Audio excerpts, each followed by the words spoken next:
어제 정부가 지역과 필수 의료의 붕괴를 막기 위한 필수 의료 혁신 전략을 발표했습니다.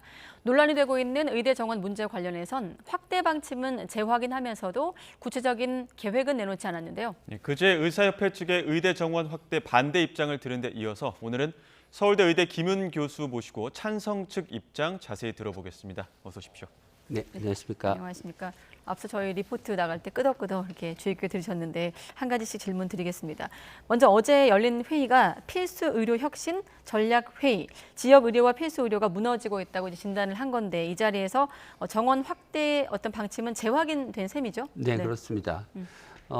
대통령실에서 보도에 따르면 1,000명에서 3,000명 정도까지 늘리는 안을 검토했다고 하는데 네. 이제 워낙 의사협회가 강력하게 반발을 하니 발표를 하는 것은 아마 미루고 의사협회와 좀 더 숫자에 관한 조율을 한 후에 발표를 하지 않을까 싶습니다. 그렇지만 어쨌든 대통령이 의사 정원을 확대하겠다고 발표를 하셨기 때문에 네.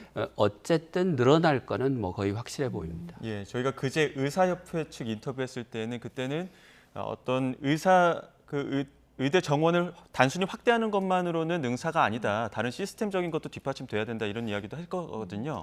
어떻게 보십니까? 그러니까 의과대학 정원을 늘려야 된다고 이야기하는 저를 포함한 많은 전문가 의사들이 네. 의과대학 정원만 늘리면 문제가 해결이 된다고 이야기한 적은 없습니다. 당연히 의과대학 정원을 늘리는 것은 필요 조건이고 예. 그렇게 해서 늘어난 의사들이 지역에 가서 일을 하도록 하고 지금 의사가 부족한 외과, 응급의학과 같은 필수 의료 영역에서 일을 하도록 하는 정부의 정책이 수반돼야 문제를 해결할 수 있는 거죠. 그러니까 그런데 자꾸 그것을 의사만 의과대학 정원만 늘린다고 문제가 해결되지 않는다라고 이야기하는 것은 의대 정원을 반대하는 빌미로 그런 논리를 사용하는 게 아닌가 싶습니다. 그 왜 반대한다고 보십니까? 일단은 그 의사협회는 일방적이고 성급한 정부의 결정 그리고 말씀했다시피 의대 정원이 문제가 아니라 배분과 분포라고 말하는데 그 반대하는 진짜 이유는 어떻게 해석하고 있습니까?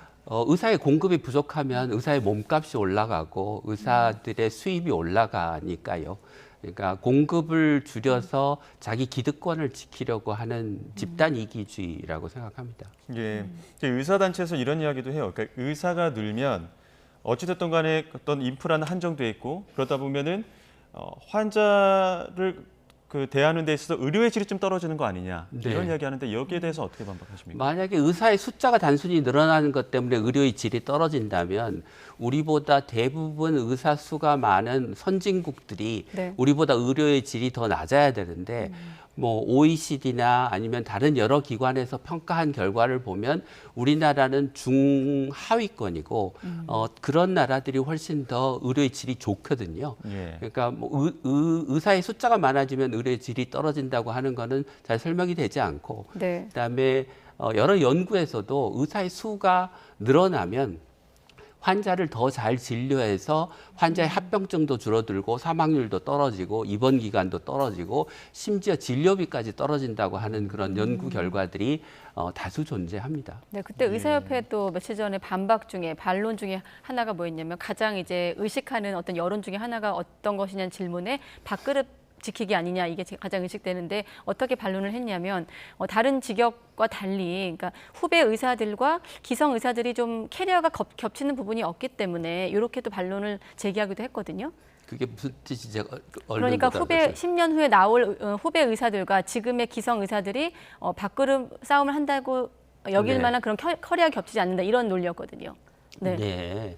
그러니까 지금 배출되는 의사들이 기성 의사들과 경쟁 관계가 그렇죠. 아니다. 예. 그렇기 때문에 밥그릇 지키기가 아니다. 이게 논리였거든요. 네. 예. 그러니까 제가 말씀드린 밥그릇 싸움이라고 하는 거는 우리가 이제 경제학에서 얘기하는 수요와 공급에 의해서 공급이 부족하면 가격이 올라가잖아요. 그런 네. 것처럼 의사 인력의 공급이 부족하면 의사의 몸값이 올라가는 게 당연한 거고 그게 지금 현재 나타나고 있지 않습니까? 그러니까 예. 과거에는 의사의 연봉이 2, 3억이었는데 지금은 3, 4억으로 올라가고 있고 일부 지역 일부 과에서는 4억, 5억을 줘도 의사를 못 구하는 현상들이 나타나고 있는데 그게 의사 부족, 의사 수의 부족을 보여주는 거고요.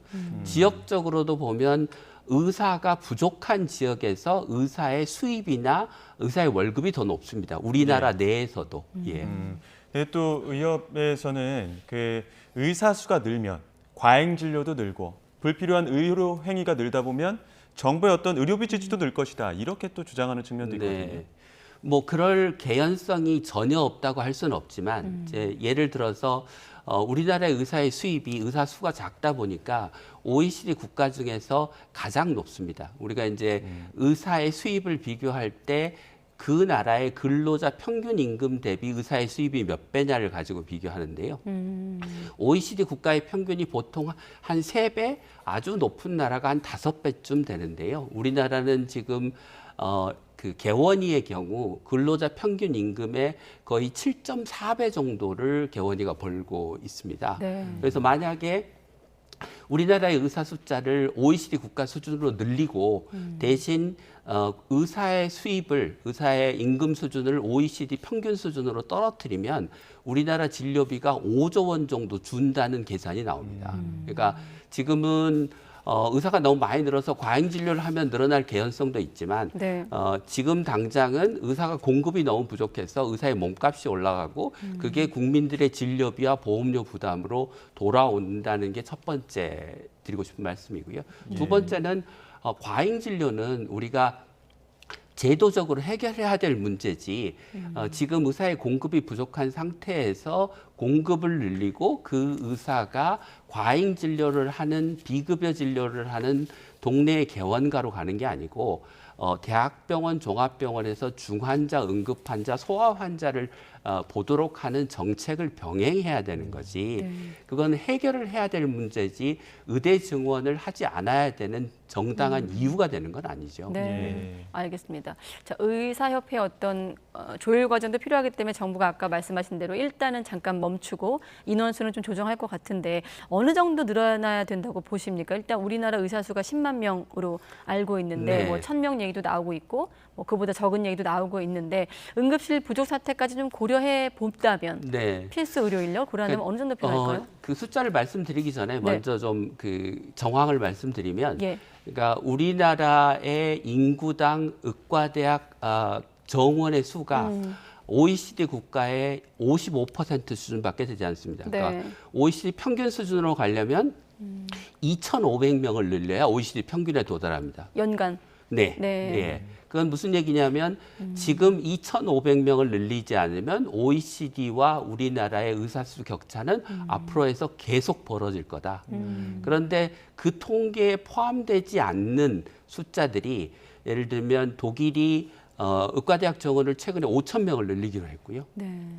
영국도 의과대학 정원을 2배로 늘리기로 했습니다. 그런 것처럼 최근에 인구 고령화와 코로나를 겪으면서 의사 부족을 절감한 선진국들이 지금 제가 말씀드린 통계가 나온 이후에도 의과대학 정원을 늘리고 있기 때문에 우리가 2,500명 이상을 늘리지 않으면 우리나라는 OECD하고 격차가 계속 벌어지고 OECD 평균의 절반 이하로 떨어질 가능성이 시간이 지나면 높아진다라고 말씀을 드릴 수 의대 있을 것 정원 같습니다. 확대는 어떻게 보면 아까 OECD 국가 자료 봤습니다만 추세이다. 네, 네. 그렇습니다. 그래서 예. 이제 그런데 이제 우리가 이 늘리는 게 능사가 아니기 때문에 늘어난 인력을 지금 의사가 부족한 곳에 배치해서 쓸 수 있는 그 의사들이 거기에 가도록 하는 정책이 필요한 거잖아요. 네. 그러니까 정책을 정부가 얼마나 잘 준비하느냐와 우리가 어느 정도 의대 정원을 늘려야 하느냐를 두 가지를 서로 이렇게 잘 조율하면서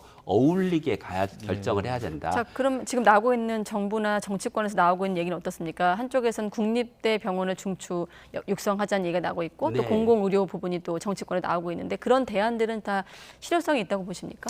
다 실효성이 있긴 한데요. 장단점이 있습니다. 네. 그러니까 기존 의과대학의 정원을 늘리는 거는 의사 배출을 빨리 할 수 있고 상대적으로 비용이 적게 들고 뭐 새로 의과대학을 세우거나 대학병원을 세워서 성공적으로 운영해야 되는 그런 부담이 적은 반면에 이제 새로 의과대학을 세우면 그런 위험들을 다 져야 되죠. 네. 그런데 어떤 장점이 있냐면 지역의 의과대학을 세우면 단지 이제 의료적인 측면 이외에서는 네. 그 지역의 사회, 경제, 문화, 교육 수준이 올라가기 때문에 예. 우리가 지방 소멸 시대를 맞고 있는데 그 지역 발전에는 도움이 될 수 있는 거죠. 그래서 네. 이 목적을 그냥 단순히 의사 배출을 늘리는 데 두느냐 예. 아니면 우리 국가 전체의 균형 발전을 지향하느냐에 따라서 선택이 달라질 수 있다라고 생각할 수 있고요. 예. 지금 제가 말씀드린 것처럼 우리가 뭐 2,000명, 3,000명, 4,000명을 늘려야 되는 상황에서 당장 그렇게 늘릴 수는 없으니 네. 예를 들면 올해는 1,000명을 늘리고 내년에는 그러면 그 의과대학이 없는 지역의 공공의대나 국립의과대학을 어떻게 세울 건지에 관한 논의를 순차적으로 하는 게 맞지 않을까 싶습니다. 예, 지금 의대 그 정원을 늘리고 나면 어찌됐든 간에 인기과로 몰리게 될 것이고 기피하는 네. 과가 있다 보니까 그러면은 그러한 어떤 인기과로 몰리는 부분에 대해서 대안을 내놓고 그 다음에 의대 정원을 해야 되는 거 아니냐 이런 네. 이야기도 나오거든요. 어떤 대안이 있겠습니까? 예, 그러니까 의사협회가 이제 의대 정원을 늘려봐야 피부과 성형외과 하는 의사만 늘어날 거다. 이제 네. 이런 얘기를 하는데 사실은 이건 사실이 아닙니다. 왜냐하면 그 각 전문 과목의 정원은 네.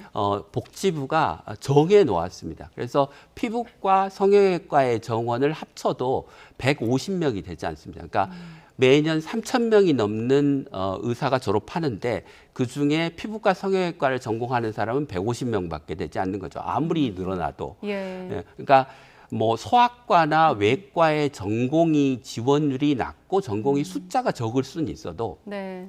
피부과 성형외과의 의사가 정해진 전공 이상으로 늘어나는 것은 불가능합니다. 그러니까 그걸 다 잘 아시는 의사들이 뭐 의과대학 정원 늘리면 다 피부과 성형외과 할 거다라고 하는 거는 사실 가짜 뉴스에 가까운 얘기입니다. 예. 그렇군요. 자, 또 한 가지 윤석열 대통령이 어제 소아청소년과 의사가 부족한 가장 큰 원인을 이대 목동병원 사태 같은 경우를 이제 들면서 의료사고 면책 범위 확대도 언급하기도 했거든요. 네, 그러니까 그 의료사고라고 하는 거는 이제 의사나 의료진이 잘못해서 일어나는 경우도 있지만 아무 잘못을 하지 않았는데 의료사고가 생기는 경우들이 있거든요. 그런 경우에 개인의 책임을 물으면 중환자를 보는 의사들은 위축되고 중환자를 보는 과를 선택하지 않으려는 경향이 생기는 거죠. 그렇기 때문에 과실이 없을 때 또는 과실이 경미할 때 개인에게 과도한 책임을 묻지 않는 그런 시스템은 바람직하다고 생각합니다. 예. 네, 그런데 이제 한 가지 문제는 이대 목동 사태는 이게 2017년에 일어난 건데요. 그 소아과 전공의 지원율이 떨어진 거는 2021년입니다.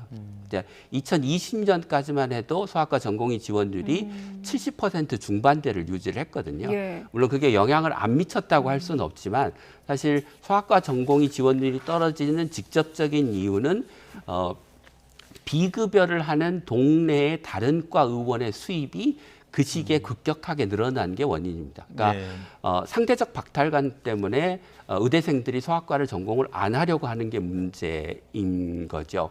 다시 말하면 지금 동네 의원에서 비급여가 급격하게 늘어나는 문제를 해결하지 않으면 대학병원과 종합병원에서 필수 의료 중환자를 봐야 되는 의사들이 동네 개원이로 빠져나가는 것을 네. 막기 어렵다. 예.